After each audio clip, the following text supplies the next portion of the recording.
Bonjour à tous, je suis Marina, la diseuse de bonne aventure, la diseuse de bonnes aventures. Une chose importante quand on veut apprendre le français, ou finalement n'importe quelle langue, et se reconstituer une autre histoire avec un autre langage, un autre vocabulaire, la prononciation. Lisez ce mot à l'écran. Selon que vous êtes anglophone, francophone, vous n'allez pas plonger dans le même champ lexical. Vous n'allez pas vous retrouver dans la même histoire, dans le même contexte. Bien sûr, en français, on va lire sale et on est prédéfini pour le lire en français si on nous dit qu'on est sur une vidéo de FLE, français langue étrangère, ok? Et puis, donc dans ce qui est déjà prédéfini en nous, humains, eh bien, si on est en train d'apprendre le français langue étrangère, il est possible, il est même très probable à l'heure actuelle, dans un monde qui a assez peu de frontières finalement, que l'on soit aussi francophone. Je viens de dire une bêtise, que l'on soit aussi francophone. On parlait déjà de la francophonie. Eh ben, vous voyez, ça c'est l'habitude. L'habitude, en fait, qui vous fait répéter.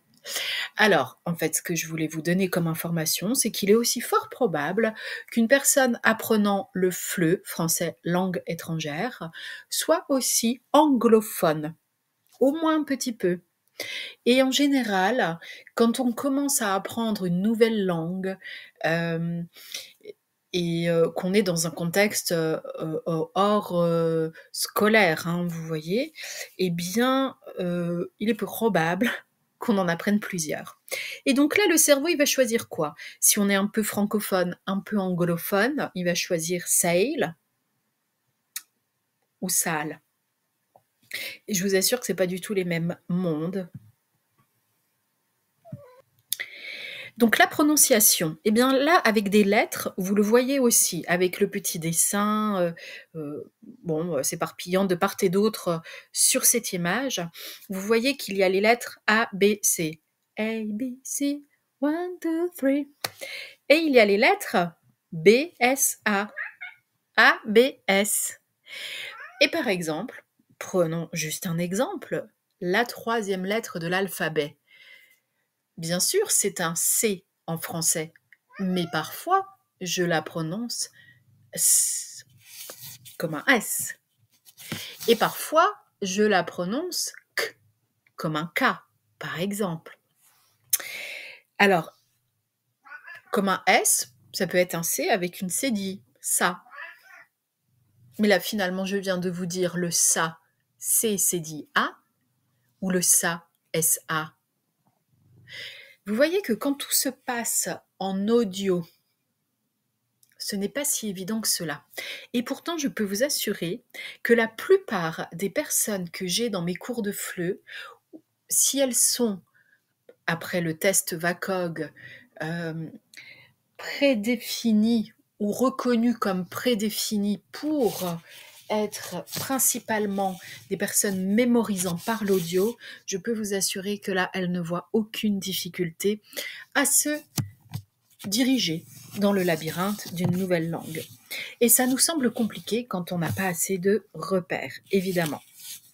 Donc, qu'est-ce qui est important dans l'apprentissage d'une langue? Ce qui est important dans l'apprentissage d'une langue, quelle qu'elle soit, eh bien, c'est d'essayer de comprendre sa prononciation. Parce que ça veut dire qu'en fait, c'est sa façon de vivre à l'oral et que vous allez retrouver dans 90% de vos interventions. Parce que bien sûr, si on apprenait une nouvelle langue, donc une langue étrangère au 19e siècle, il est bien évident qu'on l'aurait probablement plus pratiqué par écrit, dans des lettres, etc. Aujourd'hui, là, quand je fais la vidéo, nous sommes en 2025, je peux vous assurer, et vous le saviez tout autant que moi avant que je n'en parle, on est beaucoup dans des langues orales, qui s'écrivent encore, qui se construisent encore, mais qui sont beaucoup utilisées à l'oral. Et d'ailleurs, il y a beaucoup de nos messages téléphoniques qui sont passés du mode écrit, SMS, etc., à message vocal, un message vocal, voilà. Donc, la prononciation est très importante, et ça, on le sait bien nous-mêmes dans notre propre langue maternelle, donc la langue que nous avons appris eh bien, dès notre naissance. Quelle que soit cette langue, les sons, la prononciation, les homophonies constituent un background véritablement indissociable du fond, F-O-N-D-S, de cette langue que nous apprenons également pour nous enrichir nous-mêmes par l'écrit. Donc dans un package, en fait, langue étrangère en cours d'apprentissage, nous avons une sonorité, un accent, une musicalité, toute la sensibilité humaine qui se transmet par les sons. Mais attention, quand vous vous retrouvez à l'écrit, vous pourriez avoir l'impression, sans mauvais jeu de mots, que c'est du chinois, que vous vous retrouvez même peut-être face à des hiéroglyphes. Et pourquoi? Eh bien parce que probablement il a manqué un apprentissage visuel. Et puis cet apprentissage visuel, pour parfaire la prononciation, se complète généralement par de l'écriture, parce que notre cerveau voit, lit, et finalement il l'entend dans la tête. Je vous mets au défi, c'est le petit exercice de ce jour, je vous mets au défi de me traduire ce qui est présentement à l'écran, de le mettre en commentaire, peut-être de citer vos sources linguistiques, littéraires, vos exemples, bref, passer à la pratique.